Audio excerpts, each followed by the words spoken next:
Okay guys, so just a couple of quick things. So just going around and people asking some really good questions. So if I do get into this position here where I've got my body lock, his response will be to take his hip back. Okay, so if I don't put my head in the right position, he kicks his hip back and he drives his hip. That's going to be really difficult. Okay, so what we do in this kind of position is we just adopt, we go on an angle.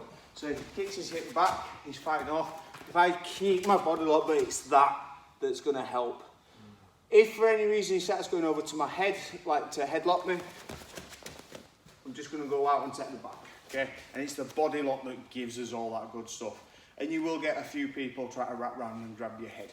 Even at high level or kind of like high amateur level in the UK, we see it a lot, people going for a headlock.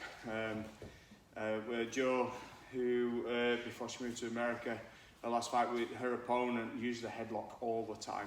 Used it for like a little bit of a hip, what's called a hip toss, but we kind of prepared for that and we made sure that we had that in our arsenal to, as soon as that arm creeps over, we took the back and then ended up doing some good stuff from there. So next thing we're going to look at is same thing, underhook, break that posture, but instead of going under, I'm going to go over to an overhook. Okay, so Mark's just pointing something out, which this is also called a whizzer.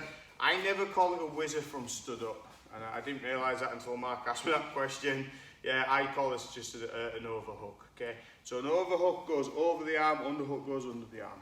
Okay, so once I've got into this position and I've brought his posture, because I'm using that shoulder pressure across the top, this outside hand's going to go across the back of the head, and then I'm going to go into a figure four. Okay, so it's not going to keep the position for ages, even though it's a strong position, but just long enough for me to touch your knee. He's going to put his hand in front, just so I get a little bit of that impact. Okay, so same thing, going for an underhook form.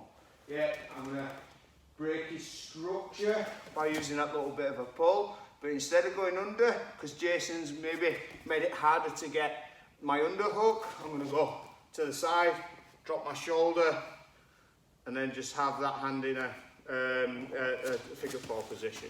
Yeah, from here, outside leg touches the knee. Okay, and we'll talk about why it's the outside leg in a second. Okay, so the only adaptation we're doing now, instead of doing that, we do that and drop our shoulder. Be nicer with that shoulder, because it can be a bit of a bugger. It can hurt after a little bit. Give it a go. 1, 2, 3.